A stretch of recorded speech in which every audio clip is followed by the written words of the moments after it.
So today I want to talk about the local SEO for HVAC business. Yeah, so once again, hello everybody. Welcome to our workshop for HVAC business owners and for HVAC marketers. And today I want to talk about the SEO precisely, SEO for HVAC and local SEO also, because this is one of the main marketing channel which is not clear. Let it name this way, because a lot of people think and believe that SEO is a scam or something like that, because like many people, they just don't know how to make it right and how to promote their website right. So let me introduce the SEO 2025 in HVAC business, and it plus minus stayed the same as in 2024. So from one side, it's a very risky channel. It's a very risky lead generation channel. And any business who already has SEO traffic and organic traffic, they can lose 90% of traffic or even 100%. So this is one part. And from the other hand, is a big opportunity for most of the businesses who already passed the 1 million or like multiple seven figures also, and want to grow further. Because SEO, it's like an investment, and SEO works long time. And if you build your business in the long term, and you want to build the big company like to 8 figures and further, then SEO definitely is what you'll be playing with your marketing team. And the opportunity here, which I see for most of the business owners and marketers in HVAC, is that 90% of business owners and actually companies, they don't do SEO and they don't know how to do it correctly. So it will bring the results. And on this meeting, I want to introduce you actually all the SEO things which you can apply in your business, even with your teams. And even this year, you can see the results, with the first results which you can get from SEO. So this was SEO. And this is me, why I'm talking about this, why I'm talking about the SEO, because I'm already playing with SEO for more than 15 years. And generally, I also have experience in other inbound marketing, and this is my specialization. I focus on the growth marketing and inbound marketing for US markets. I also invest in different projects on the US market, like startups, some tech companies, not myself, like together with other guys. And I'm consulting also several businesses personally who does HVAC business and remodeling business and other home services niches. I started a YouTube podcast recently, and you're very welcome to join, because I'm sharing everything what I know, step by step, week by week. I actually upload one video, one short, couple of shorts per day, and one big video each week. So you can find some information also, which I try to make it as much practical as I can, so you can really play with that also with your in-house team.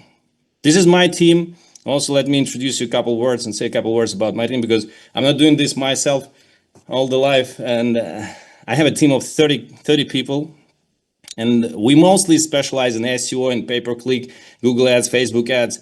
And for some projects, we also build websites, like simple websites, which we need for marketing.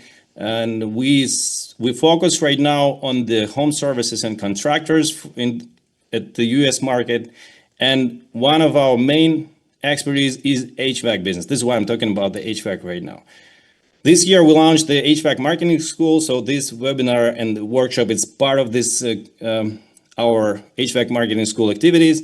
We do offline workshops, we do online workshops, and we do even on-site workshops for our clients in different locations in the United States. And these are the main 8 issues which usually marketers or business owners have about SEO. And we will go straight away. If you have a chance to write in the chat, in the Zoom chat, also make a plus or 1. If you do SEO already, if you like how SEO works for your business, or put minus or 0 if you don't like or if you don't know how SEO works for your business. So let's start from the first question. Yeah, I see some comments already. So yeah, somebody knows about SEO.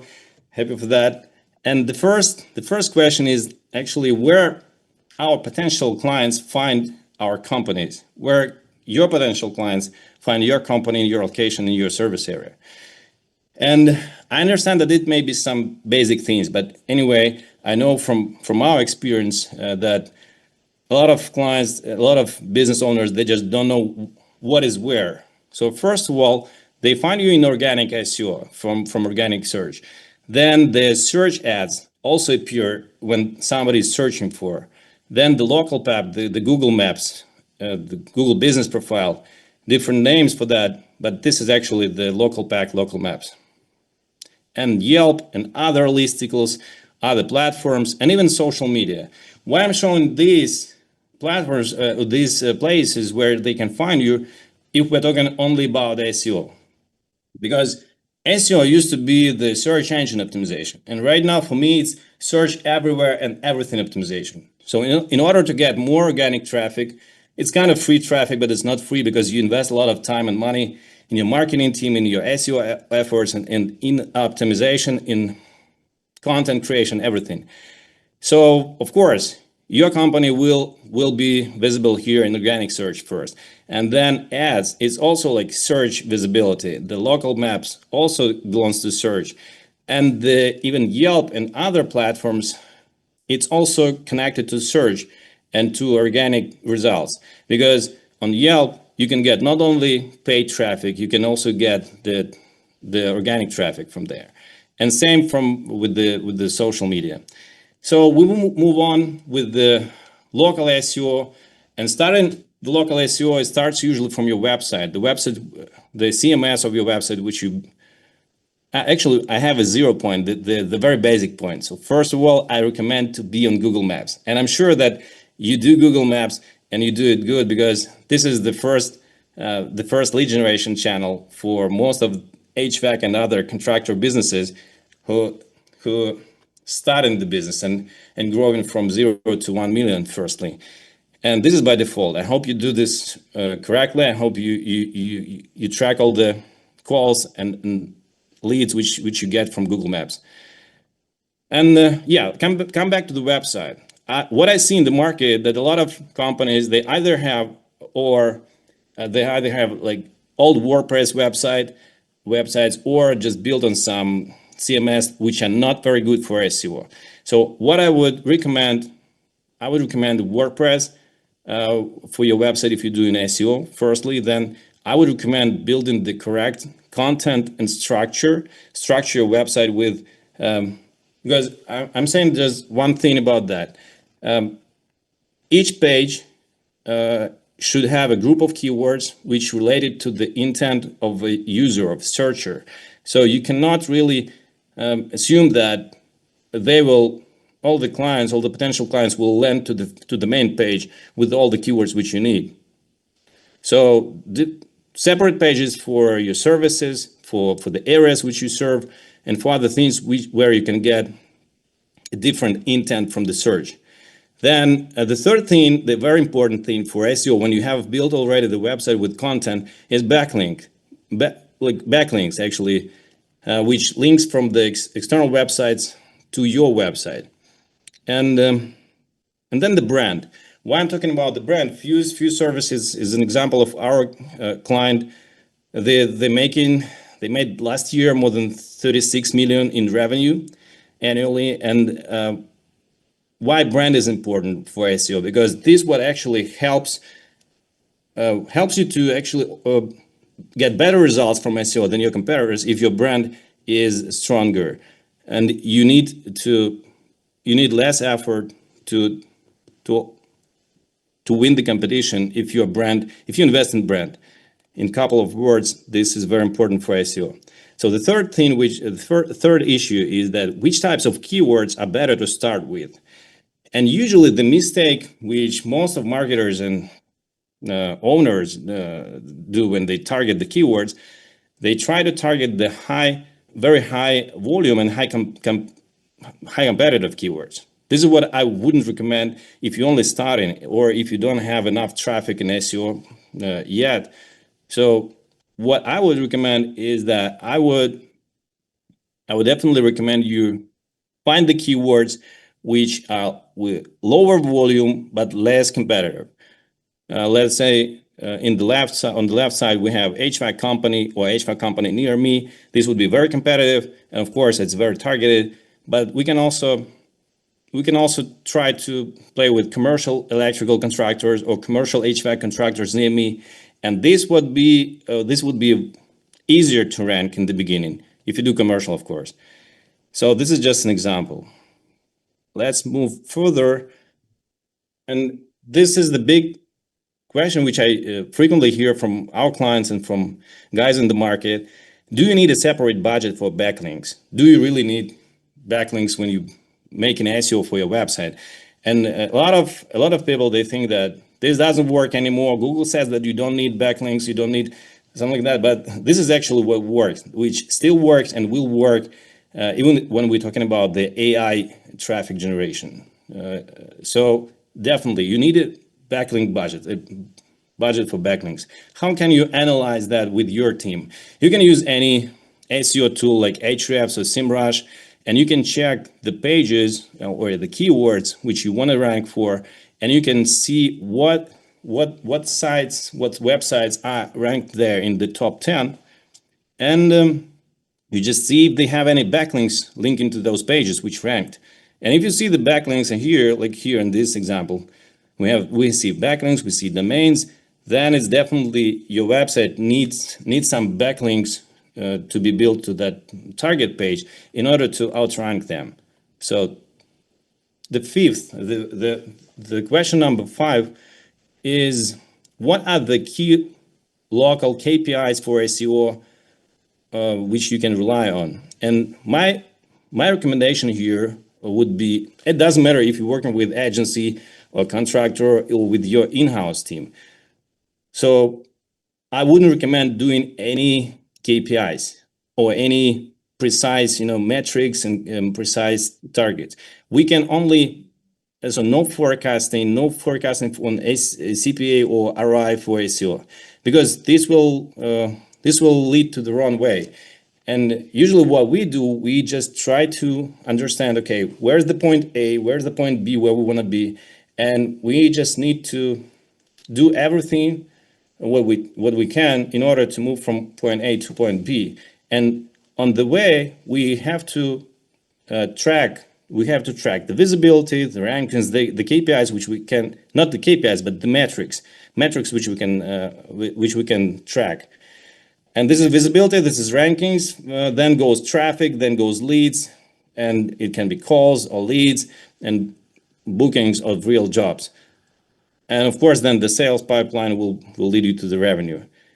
So this what definitely you have to manage with your team and also you need to understand from which channel those visibility, traffic, and leads and calls and bookings are coming from. Either it can be SEO, it can be anything else, it can be Google Maps, or it can be even ads.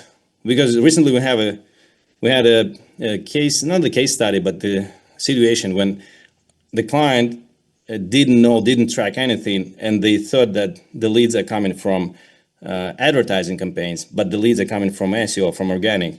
And sometimes it's quite complicated, but anyway, you need to track it. So the sixth, question number 6 is, how long does it take to rank in top 10? And this is an example of real websites which were ranked during several years. And I can tell you that the first year, I would expect that this would be a year of kickoff. So it's not, because I can expect, I have already experienced from many years with many different projects, and understand how long usually does it may take. So you don't have any over expectations. I would expect that the first year would be year of kickoff, then the positive dynamic which grow your website more and more. Then third year would be annual growth, like stable growth. And the fourth, it can be cumulative effect, which really makes your company as leader of the market. And the fifth year, it can be leadership, like in your area. But this is if you are in the very competitive area or location. If your location is not so competitive, this is why I was asking about where you're located, where your business services areas are. Because if you're location or area is not so competitive, it can be less time. It can take like 1 year maybe to go over first and second step, and then you'll have the annual growth. You'll have all the top positions in the for the local market. And also it's not about only SEO, it's also about ranking on Yelp, ranking on other platforms, ranking in Google Maps, everything where you can rank organically. But anyway, just to be aware that usually, like I heard a lot of this in the market when you try to expect that, okay, give me the results. Like you can even try to make these KPIs for your in-house team. Like, give me the results for during 6 months or 1 year. I want to be the leader of the market during 1 year. But I can tell you that from my experience, even if you invest double, triple budget, it's not possible sometimes. It just needs time. So the seventh question is that should I use AI for my website? Should you use your AI for your website for the content generation, for the text content generation? Because I know nobody wants to write text content for their website. Everybody says, okay, we'll do this. Definitely, we have somebody in the team who will write it. But from our experience, from my experience, like 5% from all the companies do this. So, and Google actually is answering on this question in the Google Search Central. This is, if you don't know that, you just go ahead and check all the rules which Google use. They publicly explain those rules on the Google Search Central. So if we are trying, and this is said here on this page, that if we are trying to reduce our costs using AI for the content generation, this is not the way they want to use AI for. So this is a very risky game, I would say, that if you're generating all the text for your website using AI, it may work for some time, but then it may kill your website 100%. So just be careful if you're using that. I wouldn't say that don't do it at all. I wouldn't do it for myself, for my website, like straight, just generated with ChatGPT or something else and put it to the website. No, I wouldn't do this, because one of the main issues which Google actually has a mission is to rank the useful, helpful, and original content with EEAT factors. So it has to be from an expert. It has to have a lot of experience, and it's not like AI content competing with AI content. It's an expert competing with another expert. So in order to prove that it's really content from an expert, you have to build an expert content. Doesn't matter, it goes from, I don't know, video talks, or if you're interviewed by your content manager or something like that. So just know that if you're using the straight AI generated content, this is very risky. And I saw a lot of websites which actually were killed by Google during the last couple of years because of that.